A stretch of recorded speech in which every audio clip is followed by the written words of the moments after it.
Selalu ada berita tentang harimau Jawa. Mereka hobi mencuri mayat. Digali lalu kemudian dibeton, ya, dicor dan dibeton gitu. Diketemukan sudah berdarah-darah gitu. Kita banyak menemukan tulang belulang.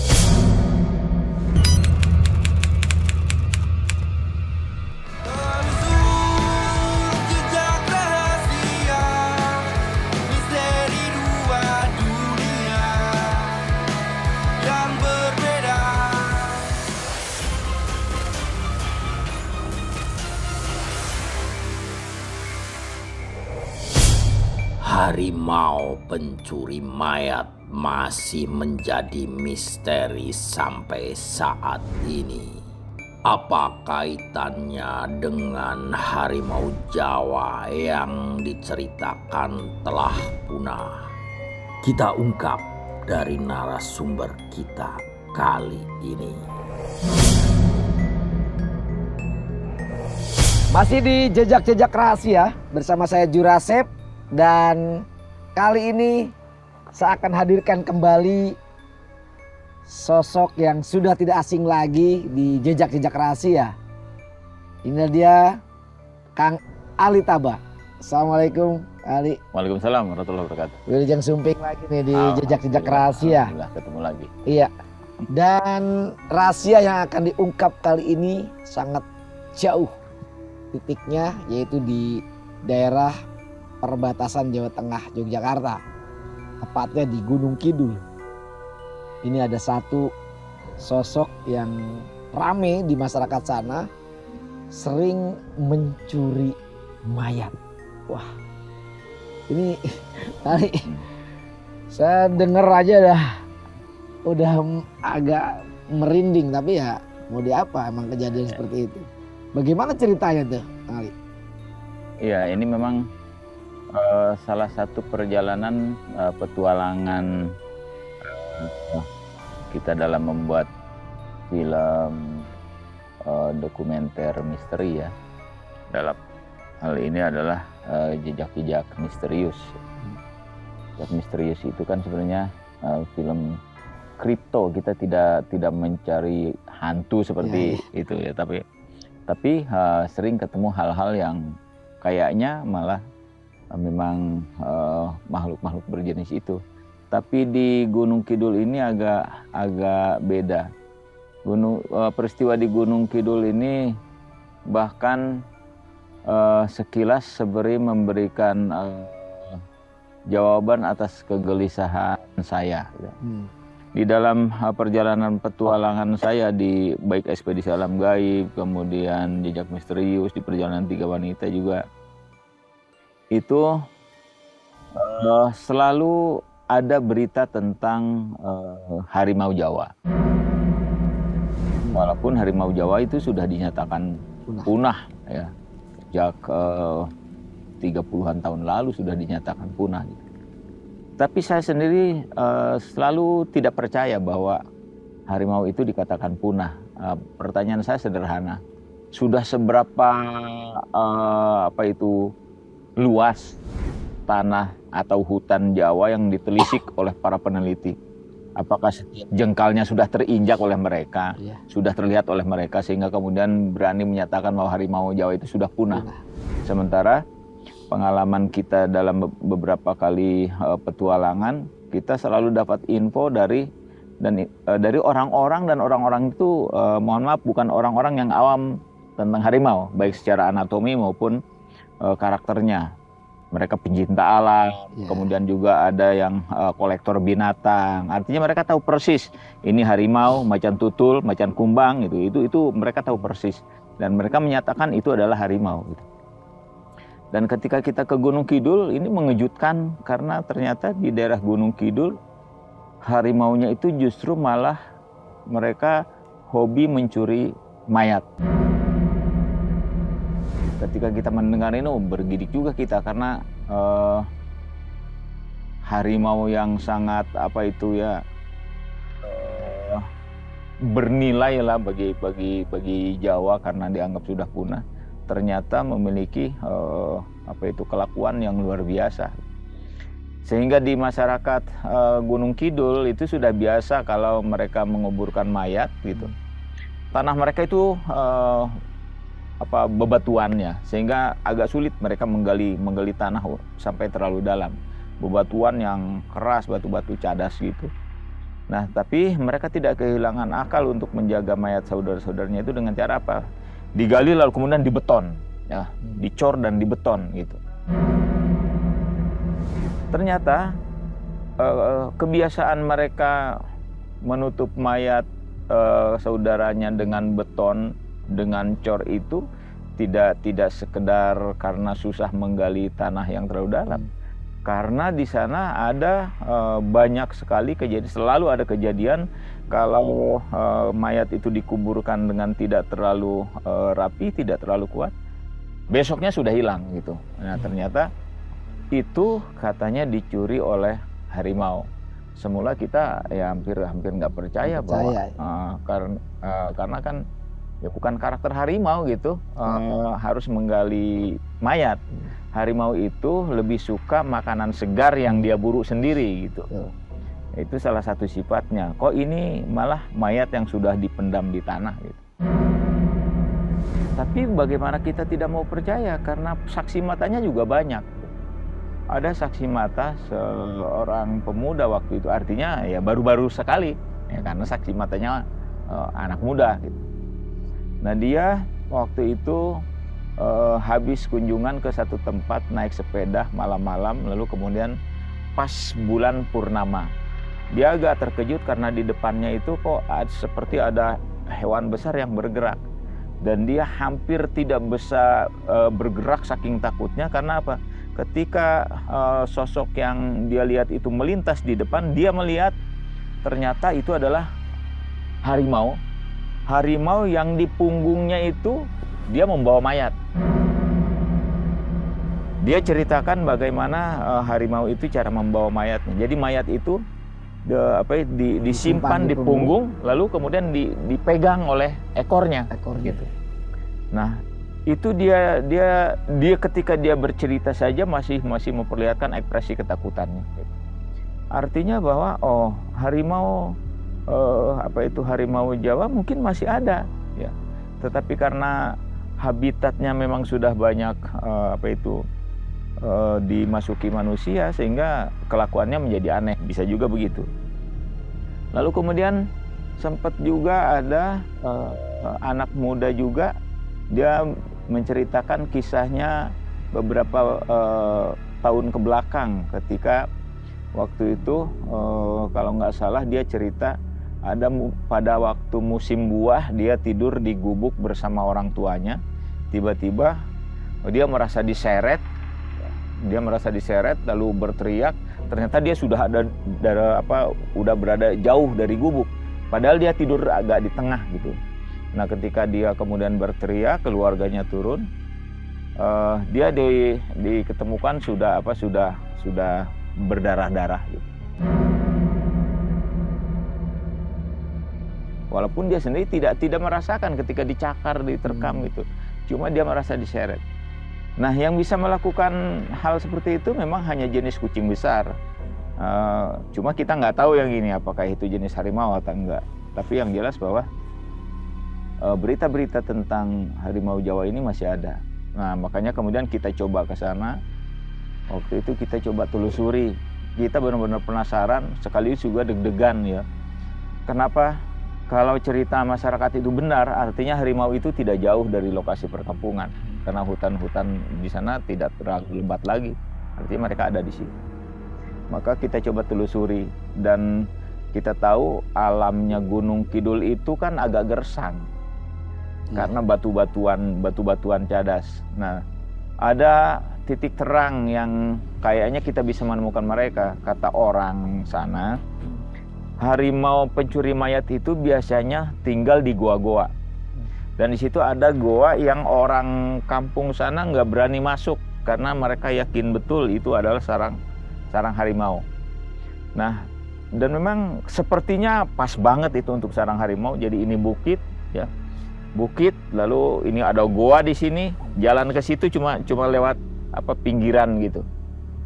Kita coba merayapi pinggiran itu dan sepertinya itu jalan yang ideal lah buat jenis kucing besar gitu. Kalau macan kumbang, macan tutul itu mereka biasanya tidur di atas pohon. Yang di dalam gua ya siapa lagi? Ya kecuali harimau gitu.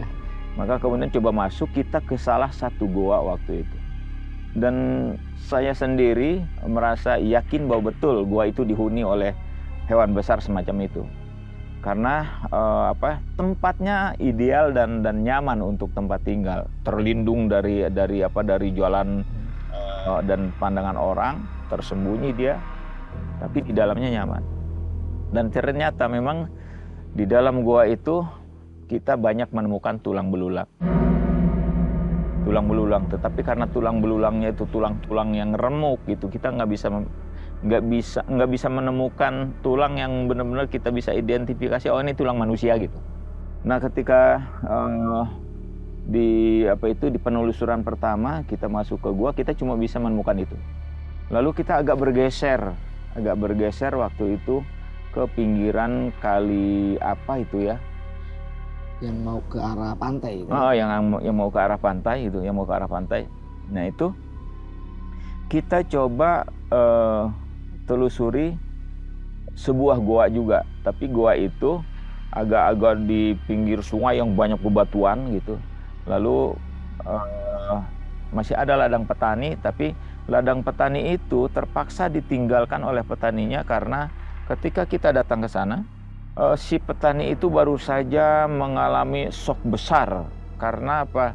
Ketika dia sedang mengumpulkan kayu-kayu singkong ya untuk dibawa pulang, kayu-kayu singkong yang kering di ladangnya yang habis dipanen.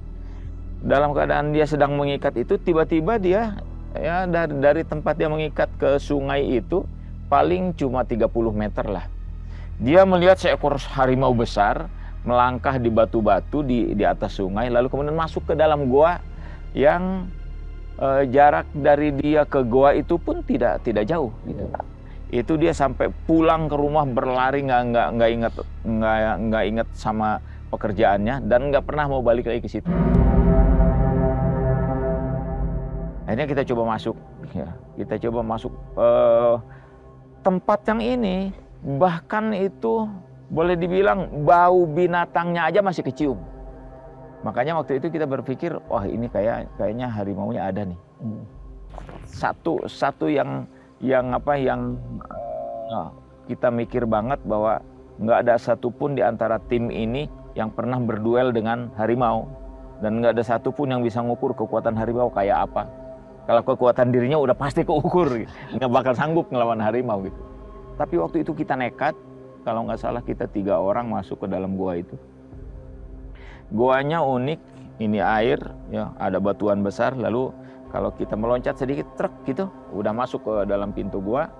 Lalu gua itu seperti ada batu besar disangga tiang-tiang gitu. Jadi ada beberapa kamar gitu. Sekilas dari pintu masuk ke ruang tengah itu seperti dipersiapkan memang untuk istirahat gitu. Tapi di balik batu ke dalamnya itu tempatnya nyaman sekali dan kita masih ngeliat itu seperti baru saja habis digunakan untuk berguling-guling. Kita coba ambil tanah di dalamnya dan kita masih melihat itu memang serat bulu harimau gitu. Tapi harimaunya nggak ada, padahal waktu itu kita berpikir kalau dia ada udahlah habis mungkin kita gitu. Tapi rupanya kenapa kita dikasih nekat, karena mungkin harimaunya nggak ada gitu. Kalau di Sumatera kita sempat dikasih tahu bahwa harimau itu resik gitu. Ternyata benar. Harimau Jawa ini juga kalau melihat dari gua yang kita masukin itu juga sangat resik. Ruang masuk dan ruang tengah tempat mereka istirahat itu bersih. Ruang ke dalamnya jauh lebih bersih lagi, lebih bersih dan hangat. Tapi untuk pembuang kotorannya dari ruang tengah itu kita bisa berjalan kira-kira 2-3 meter. Ya. Itu lubang gua tuh sudah langsung ada seperti ventilasi ya, itu langsung ke sungai. Jadi dia buang kotorannya di situ. Jadi ada tempat khusus dia buang kotoran, dan kotoran itu mungkin dengan kakinya dia tendang-tendang untuk jatuh ke sungai. Itu luar biasa gitu. Nah, dari situ saya lebih yakin lagi bahwa harimau Jawa sesungguhnya belum punah. Nah, goa yang tadi ditelusuri itu berarti goa vertikal apa goa horizontal atau memang ada dua? Gua horizontal. Dua-duanya gua horizontal ya. Horizontal. Jadi memang itu tempat yang nyaman banget lah bagi siapapun, baik hewan ataupun kita manusia, itu tempat yang nyaman untuk tinggal. Menurut pelahan Kang Ali, berarti harimau itu ya yang tadi antara yang mencuri mayat dengan yang ditelusuri di dalam goa itu ada kesamaan dalam arti bahwa itu harimau real atau ada dua yang berbeda. Yang ini jangan-jangan harimau jadi-jadian menurut warga atau ini yang real. Ya. Menurut Kang Ali sendiri? Memang kalau dari pendapat masyarakat sana, di sana juga ada dua pemikiran. Ya. Ada yang berpikir bahwa itu harimau beneran, seperti si anak muda yang ngelihat langsung ketika dia naik sepeda, dia yakin itu harimau beneran gitu. Tapi sebagian masyarakat juga berpikir itu harimau jadi-jadian. Kenapa? Karena yang dicurinya mayat.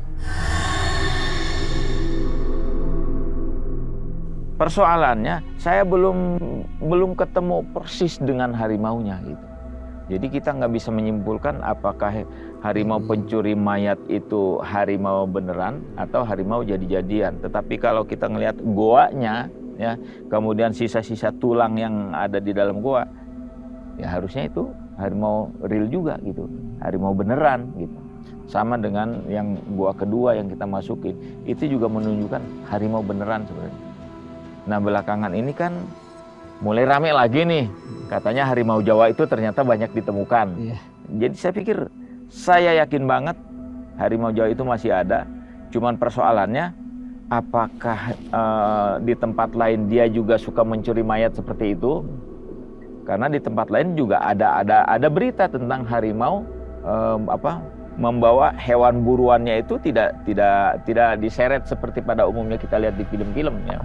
Di film-film kayak itu Discovery gitu, harimau atau kucing-kucing besar itu biasanya menyeret hewan buruannya. Ini di kita ini justru aneh ya? Aneh gitu. Dia membawa mangsanya itu justru di punggung. Dan dua kejadian sama-sama di punggung ya? Sama-sama di punggung. Sama-sama di punggung. Dan di tempat lain diberitakan bahwa mereka mencuri hewan-hewan ternak sama membawanya juga di punggung juga. Nah ini juga memang misteri yang harus kita harus kita jawab, kita selidiki terus. Sebenarnya ini harimau beneran apa harimau jadi-jadian gitu. Apakah harimau benerannya masih ada?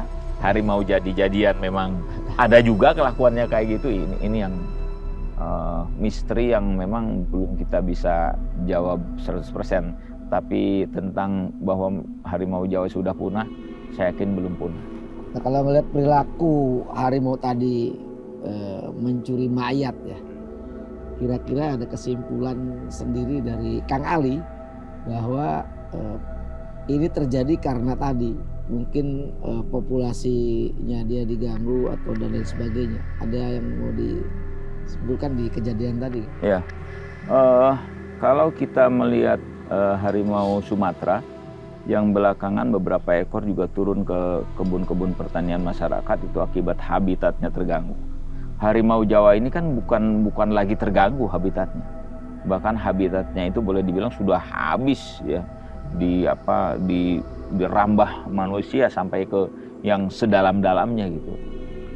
Bisa jadi bahwa sisa-sisa mereka yang masih ada di Pulau Jawa itu menjadi berkelakuan aneh ya, bagi kita aneh gitu, tapi bagi mereka mungkin itulah solusi mempertahankan hidup dengan mencuri mayat. Cuman anehnya harimau Jawa ini jarang sekali sengaja memperlihatkan dirinya kepada manusia. Beda dengan harimau Sumatera, dia datang langsung ke perkampungan gitu. Menerkam kambingnya kelihatan, menerkam sapinya kelihatan. Harimau Jawa ini justru enggak. Nah, harimau pencuri mayat ini dalam pemikiran saya masih tetap mengasumsikan bahwa ini adalah harimau sesungguhnya yang terpaksa merubah karakter, merubah kebiasaan karena habitat dan hewan-hewan buruannya sudah sangat terbatas gitu. Bahwa dia tidak menyerang manusia yang masih hidup, kemudian langsung dipanggul dibawa ke goa, itu aja masih untung gitu. Ya. Bahwa yang dicuri mayat, wah ini memang mengerikan. Jadi kita sangat maklum apabila masyarakat di Gunung Kidul lebih memilih memakamkan mayat saudaranya kemudian dicor, karena itu lebih aman dan hampir jarang ditemukan cor yang dijebol oleh harimau, walaupun ada 1-2 kisahnya kita temukan. Oke, terima kasih. Siap. Sudah berkisah di jejak-jejak rahasia dan ini sangat unik sekali ya, memang kebiasaan harimau yang berbeda dengan kebiasaan harimau di tempat lain. Di tempat lain harimau itu betul-betul mencari mangsa yang sangat segar ya. Yang sangat fresh. Tapi di Gunung Kidul ini ada cerita malah harimau mencuri mayat. Tapi apapun itu ya, kita bisa simpulkan bahwa kita jangan pernah mengganggu habitat lain yang menjadi ekosistem di dalam sebuah lingkungan kita atau bahkan di alam yang luas sekalipun. Masih tetap di jejak-jejak rahasia. Tidak ada rahasia yang tidak bisa diungkap kecuali kehendaknya. Saya Jurasep dan Kang Ali Taba tetap di jejak-jejak rahasia. Konon katanya